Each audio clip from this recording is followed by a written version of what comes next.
दोस्तों, गौतम बुद्ध की शिक्षाएं हमें यह सिखाती हैं कि यह संसार परिवर्तनशील है और हमारी अपेक्षाएं ही दुख का मूल्य कारण है। इस संदर्भ में एक बहुत ही सुंदर और गहरी कथा है जो बताती है कि यह संसार वास्तव में स्वार्थ से भरा हुआ है और हमें अपने भीतर ही शांति और सत्य की खोज करनी चाहिए। गौतम बुद्ध अपने शिष्यों के साथ एक गांव में ठहरे हुए थे। एक दिन एक दुखी व्यक्ति उनके पास आया और बोला, भगवान, इस दुनिया में कोई किसी का नहीं होता। जब तक हमारा कोई स्वार्थ सिद्ध होता है, लोग हमारे साथ रहते हैं, लेकिन जैसे ही स्वार्थ पूरा हो जाता है, वे हमें छोड़ देते हैं।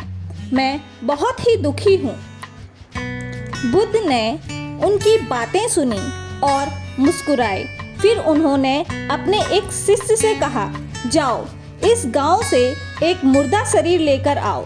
शिष्य को यह सुनकर आश्चर्य हुआ, लेकिन वह बुद्ध के आदेश को समझने की कोशिश करता हुआ गांव की ओर चला गया। काफी देर तक खोजने के बाद वह एक ताजे मृत शरीर को लेकर आ गया। बुद्ध ने कहा, अब इस सब को उठाकर गांव में ले जाओ और लोगों से पूछो क्या वे इसे अपने घर में रख सकते हैं। शिष्य सबको लेकर गांव में गया और एक एक के घर के दरवाजे पर दस्तक देने लगा, लेकिन हर कोई उसे मना कर देता। कुछ लोगों ने घृणा से दरवाज़ा बंद कर लिया तो कुछ लोगों ने गुस्से से भगा दिया। कोई भी उस सब को अपने घर में रखने को तैयार नहीं था। थक हार कर शिष्य वापस बुद्ध के पास आया और बोला, भगवान, कोई भी इस सब को अपने घर में रखने को तैयार नहीं है। हर कोई इससे दूर भाग रहा है। बुद्ध मुस्कुराए और उस दुखी व्यक्ति की ओर देखा जो अपनी व्यथा लेकर आया था। देखो, जब यह शरीर जीवित था तो इसके अपने थे, इसके मित्र थे, परिवार था, लेकिन जैसे ही इसके प्राण निकल गए, इसका कोई नहीं रहा। यह दुनिया इसी तरह स्वार्थी है। जब तक तुम दूसरों के स्वार्थ पूरे करते रहोगे, वे तुम्हारे साथ रहेंगे, लेकिन जैसे ही तुम उनके काम नहीं आओगे, वे तुम्हें छोड़ देंगे। इसलिए यदि तुम सच्चा सुख चाहते हो तो किसी दूसरे पर निर्भर मत रहो। स्वयं को पहचानो, अपने भीतर सत्य को खोजो और अपने जीवन का उद्देश्य समझो। उस व्यक्ति की आंखों में आंसू आ गए। वह समझ गया कि संसार में किसी भी व्यक्ति पर पूर्ण रूप से निर्भर रहना मूर्खता है। असली शांति भीतर से आती है, ना कि बाहरी लोगों से। उसी गांव में एक व्यापारी बहुत दुखी रहता था। नगर का प्रतिष्ठित व्यापारी था। बहुत समय पहले की बात है। श्रीवास्तव नामक नगर में एक धनवान व्यापारी रहता था जिसका नाम सुद्दत था। वह अपनी बुद्धिमत्ता और व्यापारिक कुशलता के कारण नगर में प्रसिद्ध था। उसके पास विशाल हवेली थी, रथ थे और सैकड़ों नौकर चाकर उसकी सेवा में लगे रहते थे। सुद्दत का समाज में बड़ा मान सम्मान था। नगर के बड़े बड़े व्यापारी और धनिक उससे मित्रता रखते थे। जब भी कोई बड़ा आयोजन होता तो उसे सम्मान में आमंत्रित किया जाता। नगर के लोग उसकी उदारता की प्रसन्नता करते नहीं थकते थे। लेकिन यह सब केवल तब तक था जब तक उसकी संपत्ति थी। व्यापार में जब भारी नुकसान हुआ, समय के साथ सुद्दत के परिवार में नुकसान होने लगे। कुछ गलत निर्णयों और व्यापारिक प्रतिस्पर्धा के कारण उनका व्यवसाय कमज़ोर पड़ गया। उसने कई प्रयास किए, लेकिन स्थिति दिन ब दिन बिगड़ती चली गई। एक समय ऐसा आया जब उसे अपना महल और कीमती सामान बेचना पड़ा। धीरे धीरे उसकी संपत्ति समाप्त हो गई। नौकर चाकर भी एक एक कर उसे छोड़कर चले गए। जिन मित्रों ने कभी उसकी प्रशंसा की थी वे अब उससे कटने लगे। उसे समझ नहीं आ रहा था कि जो लोग कल तक उसकी प्रशंसा करते थे वे आज उसकी ओर देखना भी पसंद नहीं कर रहे थे। एक दिन सुद्दत अपने सबसे पुराने मित्र धनपाल के पास गया। धनपाल उसके अच्छे दिनों में हमेशा उसके साथ खड़ा रहता था। सुद्दत को विश्वास था कि वह उसकी मदद जरूर करेगा। मित्र, मैं बड़ी मुसीबत में हूँ, क्या तुम मेरी कुछ सहायता कर सकते हो? सुद्दत ने विनम्रता से कहा। धनपाल ने सिर झुका लिया और ठंडी आवाज़ में बोला, सुद्दत, मैं तुम्हारी मदद करना चाहता हूँ, लेकिन इस समय मेरे पास कोई अतिरिक्त धन नहीं है। सुद्दत को यह सुनकर गहरा झटका लगा। यह वही धनपाल था जो पहले हर समय उसके साथ बैठकर भोजन करता था और सुद्दत की उदारता की प्रशंसा करता था। निराश होकर वह अपने अन्य मित्रों के पास गया, लेकिन सबने कोई ना कोई बहाना बनाकर उसे टाल दिया। जब मित्रों से कोई सहायता नहीं मिली तो वह अपने परिवार के पास जा पहुंचा। उसके चाचा और चचेरे भाई भी कभी उसके धन से लाभ उठाते थे। चाचा जी, मुझे कुछ सहायता की आवश्यकता है, मैं इस संकट से उबरना चाहता हूँ, उसने झिझकते हुए कहा। लेकिन उसके चाचा ने बेरुखी से उत्तर दिया, बेटा, हम भी इस समय कठिनाइयों से गुजर रहे हैं, हमारे पास तुम्हें देने के लिए कुछ नहीं है। उसका दिल टूट सा गया। जो लोग कभी उसे अपना मानते थे वही अब उसे बोझ समझ रहे थे। वह जान चुका था कि यह दुनिया केवल स्वार्थ पर टिकी हुई है। एक दिन भूख से व्याकुल होकर वह नगर के बाजार में गया। उसने एक पुराने परिचित दुकानदार से कहा, भाई, क्या तुम मुझे थोड़ा भोजन दे सकते हो? मैं बहुत भूखा हूँ। दुकानदार ने उसे ऊपर से नीचे तक देखा और घृणा से कहा, सुद्दत, जब तुम्हारे पास धन था तब तुमने कभी मेरी दुकान की ओर ध्यान नहीं दिया।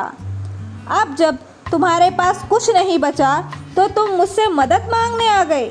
यह कहकर दुकानदार ने उसे धुतकार दिया। बाकी लोग भी हंसने लगे। सुद्दत को लगा कि वह अपमान से जलकर वहीं मर जाएगा।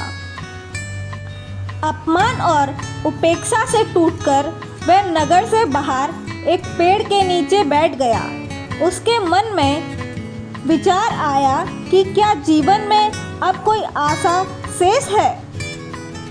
क्या इस दुनिया में कोई ऐसा है जो बिना स्वार्थ के प्रेम करता है? तभी उसे किसी ने बताया कि नगर के बाहर विहार में गौतम बुद्ध ठहरे हुए हैं। उनकी करुणा और ज्ञान की चर्चा दूर दूर तक फैली हुई थी। सुद्दत ने सोचा कि शायद बुद्ध के पास जाने से उसे कोई समाधान मिल सके। वह बुद्ध के चरणों में जा पहुंचा। दुख से व्याकुल सुद्दत गौतम बुद्ध के पास पहुंचा। वह उनके सामने गिर पड़ा और रोते हुए बोला, भगवान, मैं इस संसार में अकेला पड़ गया हूँ। जब तक मेरे पास धन था लोग मेरे साथ थे, लेकिन जैसे ही मेरा धन चला गया सभी ने मुझे त्याग दिया। क्या इस मतलबी दुनिया में कोई किसी का नहीं होता? बुद्ध शांत स्वभाव से मुस्कुराए। उनकी आंखों में करुणा झलक रही थी। उन्होंने सुद्दत को बैठने का संकेत दिया और कहा, वत्स, यह संसार परिवर्तनशील है। जब तक कोई वस्तु उपयोगी होती है तब तक लोग उसे अपनाते हैं। जैसे ही वह निष्योग्य हो जाती है लोग उसे छोड़ देते हैं।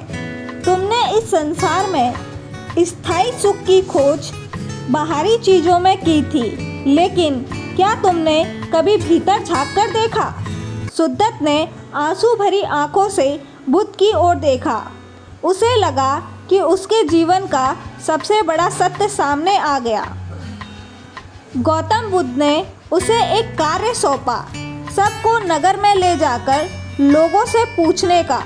जब सुद्दत ने नगर में भटक कर देखा कि कोई भी सबको अपने घर में नहीं रखना चाहता था, तब उसे एहसास हुआ कि यह दुनिया वास्तव में स्वार्थी है।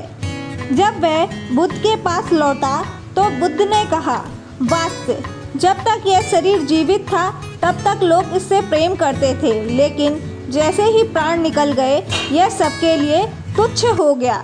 यही संसार की सच्चाई है। जो लोग आज तुम्हें छोड़कर चले गए वे भी तुम्हारे स्वार्थ से जुड़े थे, ना कि तुमसे।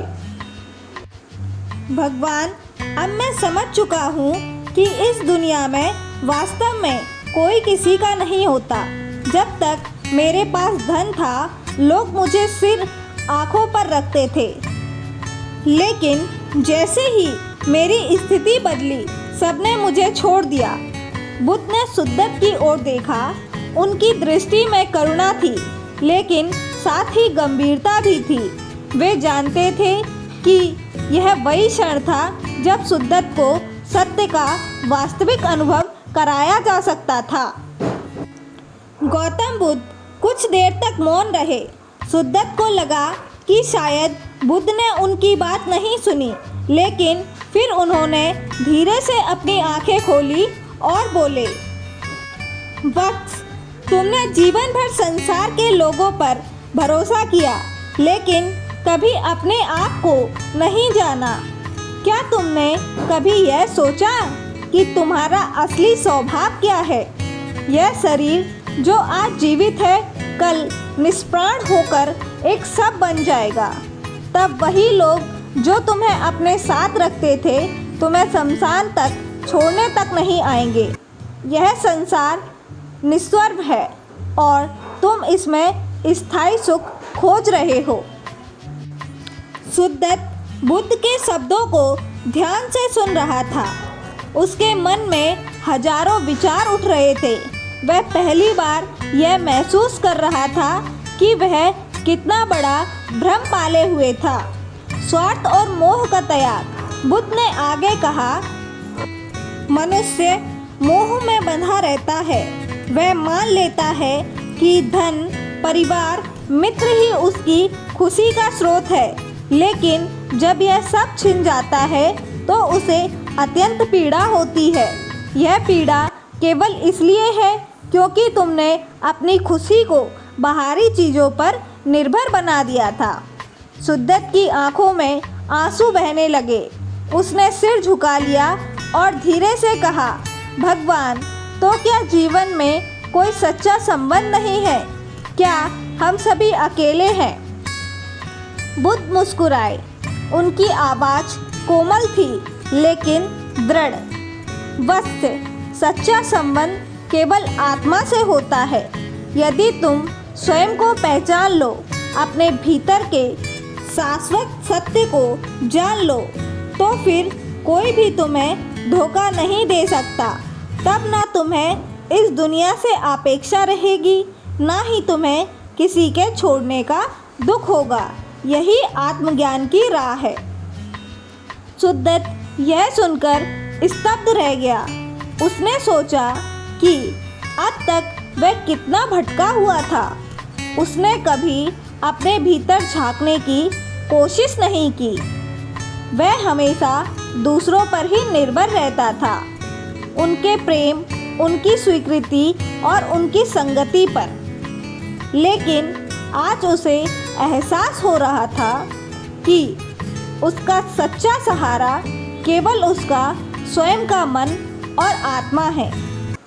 तभी बुद्ध ने कहा, यदि तुम अपने भीतर स्थायी सुख की खोज करोगे तो तुम्हें यह बाहरी दुनिया का नाश्वरता से डर नहीं लगेगा।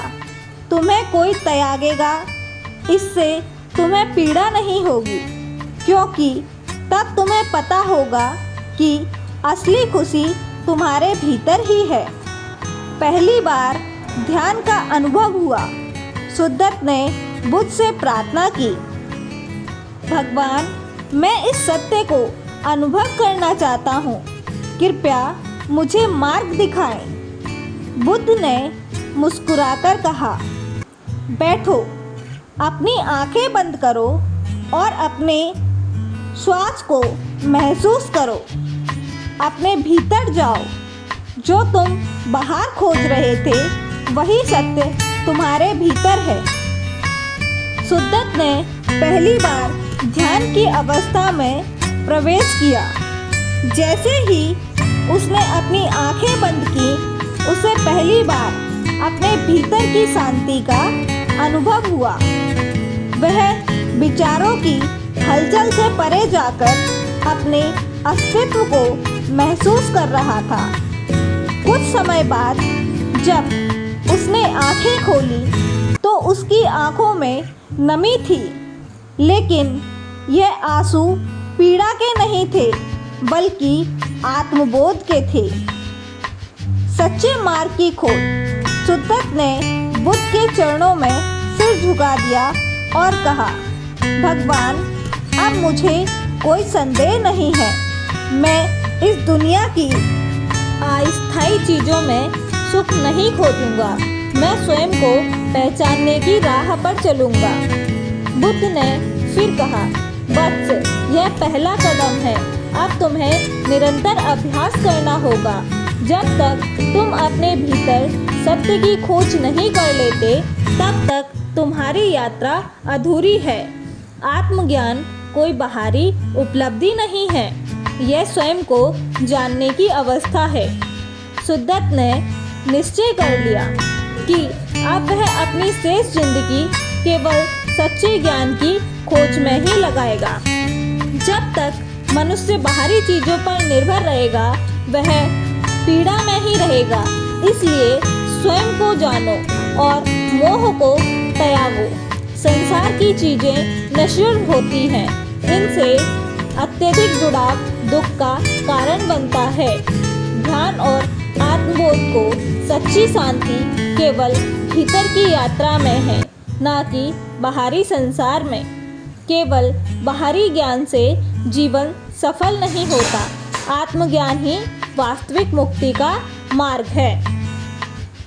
गौतम बुद्ध का अंतिम संदेश यही है कि गौतम बुद्ध की यह शिक्षा हमें यह समझाने में मदद करती है कि जीवन में सुख और दुख का कारण बाहरी संसार नहीं, बल्कि हमारी अपनी मानसिकता होती है।